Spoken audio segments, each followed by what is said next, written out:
e módulo de número 2. Por que sair do sistema religioso? Aprendemos na aula 1 o que é o sistema religioso.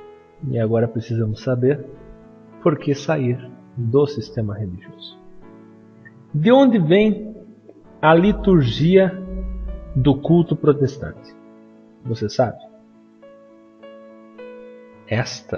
A liturgia, tem suas raízes principais na missa católica.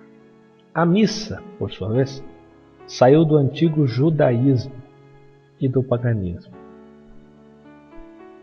Segundo o famoso historiador Will Durant, a missa católica foi baseada em parte no culto do templo judaico e a outra parte nos místicos rituais de purificação dos gregos, o sacrifício substituto e a participação. Gregório o Grande, 540 a 604, é o homem mais responsável pela formação da missa medieval. Olha só.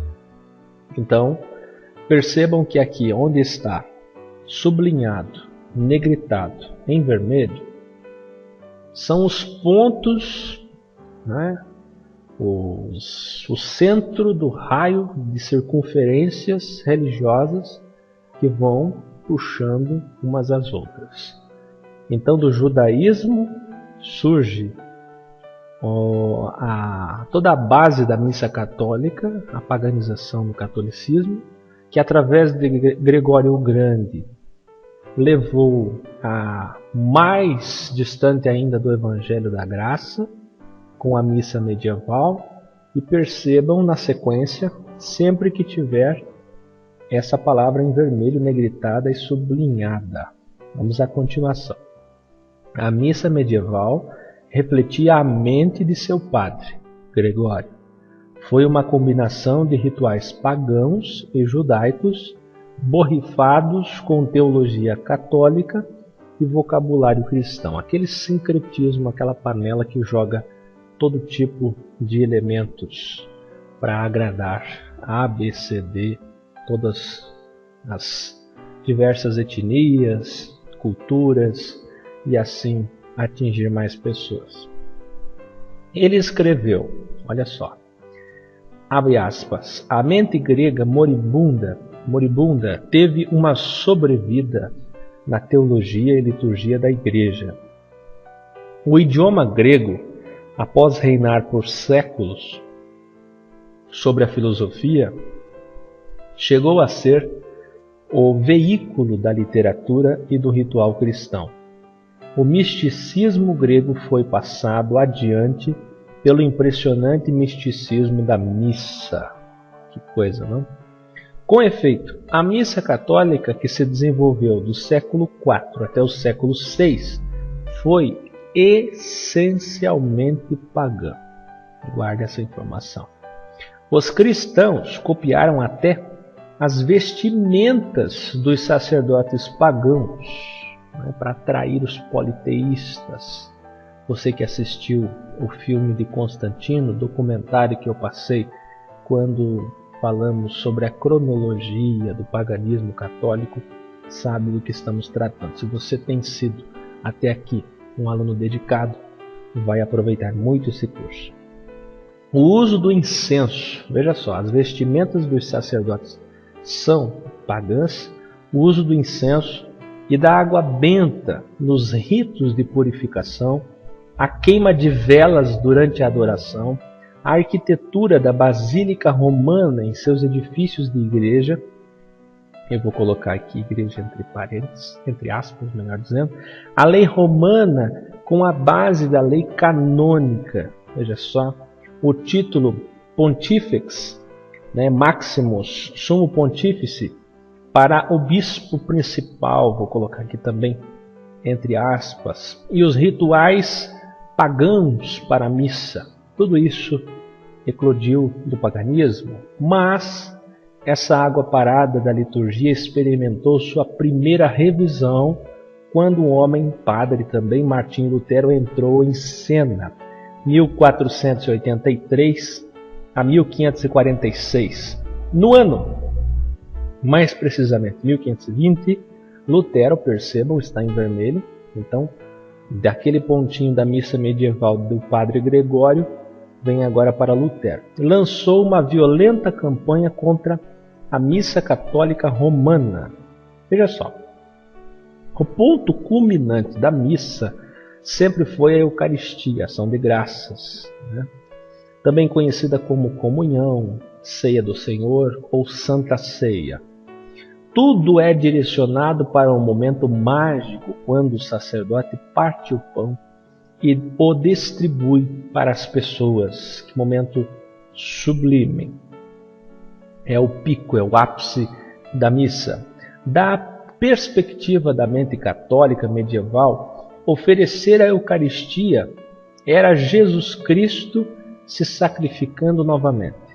Desde Gregório o Grande, a Igreja Católica ensinava que o Messias, deixa eu colocar aqui entre aspas, a Igreja Católica ensinava que o Messias é novamente sacrificado através da missa. No culto de adoração dos protestantes modernos, o púlpito, como vimos anteriormente, é o elemento central e não a mesa do altar. Então modificou um pouco, mas o esqueleto continua. Lutero recebe o crédito por fazer com que o sermão seja o ponto culminante do culto protestante. Ou seja, a liturgia de Gregório e de Lutero são praticamente a mesma coisa. Já Calvino e John Knox, o João Knox, veja só, outros pontos aqui, outros círculos que foram herdando essa cronologia. Alongaram essa linha pagã. O formato litúrgico, deram uma melhoradinha no seguinte sentido: esses homens criaram suas próprias ordens de adoração ou liturgias entre os anos 1537 e 1562. A mais notável foi a coleta de dinheiro após o sermão. Como Lutero, Calvino enfatizou, errei aqui a entonação. Como Lutero, Calvino, outro reformador, enfatizou a centralidade da pregação durante o culto de adoração. Então, o púlpito é o principal. Pelo fato dos instrumentos musicais não serem mencionados explicitamente no Novo Testamento, Calvino eliminou o órgão e os coros. Todo o cântico era entoado sem instrumentos, a capela. Já os puritanos, outro círculo, dos males o menor. Os puritanos ainda queriam alguma coisa boa, que foram os calvinistas da Inglaterra. Adotaram um rigoroso biblicismo, ênfase na Bíblia, e aderiram a uma estrita liturgia do Novo Testamento. Mas o esforço puritano em restaurar a reunião neotestamentária da Igreja fracassou dramaticamente. Como sempre, tudo que poderia ser alguma coisa de bom, ter alguma coisa de bom, fracassa. Prevalece as coisas do mundo. O abandono das vestes clericais, ídolos, ornamentos, e o clero escrevendo seus próprios sermões, em vez de ler homilias, foi uma contribuição positiva que os puritanos nos negaram. Vale a pena notar que em algumas reuniões dos puritanos, aos leigos era permitido falar no final do culto. Então, pelo menos os puritanos queriam tirar a centralização, o monólogo de um líder religioso falando e ditando as regras de uma reunião, de uma denominação. Mas ainda não era o correto. Embora eles pregassem a ênfase na Bíblia, perceba que eles estavam permitindo os leigos, ainda utilizavam esse termo extremamente errado, porque somos todos iguais, falarem no final das reuniões. Mas já era um avanço. Por sua vez, vieram os metodistas, que proporcionaram uma dimensão emocional à ordem de adoração protestante. A congregação foi convidada a cantar com força, vigor e fervor. Dessa maneira, os metodistas foram os precursores dos pentecostais. Aí veio a influência de um bom homem, chamado D.L. Moody, que trouxe as sementes do evangelho revivalista, que foram espalhadas através do mundo ocidental. Este homem, conhecido na época como o irmão ou reverendo Moody, ele focava em um ponto central: a salvação do pecador. Todos os demais fins eram secundários. Para Moody, a igreja era simplesmente uma associação voluntária para os salvos. Até que chegaram os pentecostais, que trouxeram uma expressão mais emotiva através dos cânticos entoados pela congregação, e estes incluem as mãos levantadas, danças entre os bancos, bater palmas, falar em línguas, uso de pandeiros, etc. Enfim, em toda a história cristã, percebe-se que o protestantismo seguiu o caminho da sinagoga ao colocar o livro no centro de seus cultos. Lamentavelmente, nem o catolicismo, nem o protestantismo, esses círculos ismo, tiveram êxito em colocar o Salvador no centro de suas reuniões. Existe até uma vertente que diz que quando João recebe a revelação, no capítulo 18 do Apocalipse, aparece a expressão caiu 2 vezes. Caiu, ponto de exclamação, caiu, ponto de exclamação, a grande Babilônia. Ou caiu, vírgula, caiu, ponto de exclamação, a grande Babilônia. Dizem alguns que o primeiro caiu refere-se à Igreja Católica e o segundo caiu à Igreja Protestante. Tem total lógica e harmonia com as Escrituras, porque as religiões realmente sucumbem, se afastam com o tempo da simplicidade dos ensinamentos que foram deixados pelo Messias, por Paulo, por Pedro, enfim. E eu penso que essa linha é coerente, até porque caiu não é uma expressão repetida sem querer, mas sim propositalmente. Deve ter um propósito. Não é à toa que essa expressão apareceu 2 vezes destinada à Babilônia, que é o sistema mãe, é o sistema daquela aliança política religiosa. Então, por que sair do sistema religioso? Porque a reforma foi importante, mas não restaurou a mensagem do Evangelho, tendo o Salvador como assunto único e principal. Ele está chamando o seu povo para fora, como citamos agora, Apocalipse 18:4, João 10:4. Ele promete ir adiante das suas ovelhas e guiá-las como único pastor. Quem permanece no sistema religioso, conhecendo a verdade, comete pecado. Paulo diz em Romanos 14 que tudo que é segundo a consciência pode ser pecado. Ou seja, se você não sabia, pode ser que não será cobrado. Mas uma vez que aprendeu o que é certo e a verdade opera em sua consciência, e então, mesmo assim, não obedecer à voz e o chamamento da verdade, comete pecado. E pior que isso, será cúmplice, conivente, complacente, participante de seus pecados, os pecados do círculo religioso que você diz amém. Que pecados? Os erros que a igreja prostituta,